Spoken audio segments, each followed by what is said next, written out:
Hi, beautiful people! So, andito na naman tayo. So, wala, kasi galing ako sa labas, super init yung mo, oh.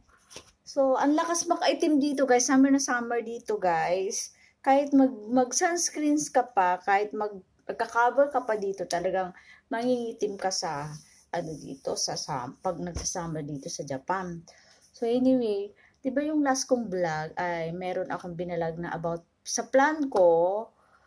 So, andun yung plan ko kasi. So, yung plan ko doon, wait, pakita natin. Di ba may tumubo siya ng pambira yung plan na hindi naman talaga nag-bloom siya. Ito siya guys, di ba? Yung vlog ko. O, di ba? Hindi naman talaga siya nagpa-flowers. So, sabi daw, pag lumabas daw, ay may darating sa yung parang swerte, ganon. So, naniwala naman tayo. So, hindi naman masama maniwala, di ba? Sa kasabihan ng mga ninuno natin, no? So, ito nga, may dumating sa akin, guys, na tadam! Galing sa government. So, di ba nag-vlog din ako nito about dito. Hindi pa rin siya magaling, guys. Dito yung na-aksidente ako, yung naoperahan ito kasi may nakatusok, may natusok na. Ito siya, oh. May natusok na parang hindi na nga maganda eh. Pero gumagaling naman siya. Oh. Ito siya. Ayan. Pangit, hindi ko napakita yung daliri ko kasi bakit. Tinatakpan ko siya, guys. Kasi ang pangit ng daliri ko. So anyway, so ito ngayon, yung lahat ng mga ginastos ko sa pagpa-opera, sa mga medicine ko, yung ang tawag ba? Ang tawag sa Japanese rehabilitation, yung therapy ko nito, pag therapy ko ay lahat free yun. So, dumating na dito to yun. Dumating na yung, hindi ko napakita yung kasi may address ako. Dumating na siya,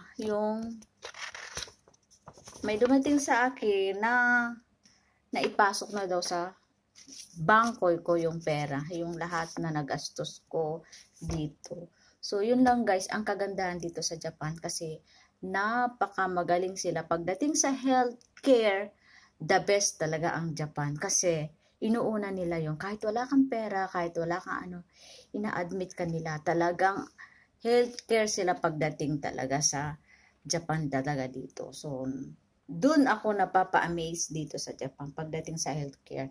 Walang doon kasi sa Pilipinas, 'di ba? I-compare natin sa compare natin sa Pilipinas, walang-wala sa Pilipinas kasi ang Pilipinas kasi pag wala kang pera, hindi ka admit sa ospital, 'di ba? Pag wala kang lalo na pag nakikitang for yung itsura mo, naku, dadaan-daanan ka lang ng mga doktor o mga staff diyan. Hindi ka talaga aasakasuhin hanggang mamatay ka na lang diyan sa sa tinatayuan mo, hindi ka dito sa kanap.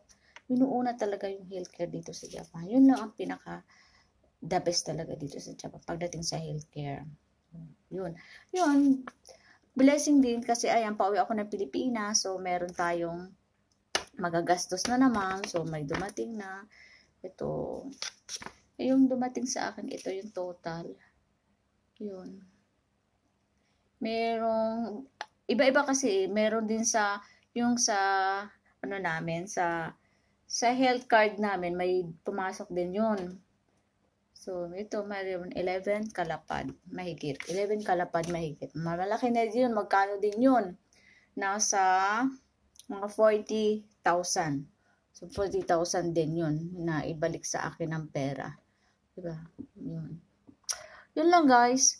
Yan. Thank you so much, guys, sa mga support nyo sa akin. And see you to next time and see you to my next vlog. Bye!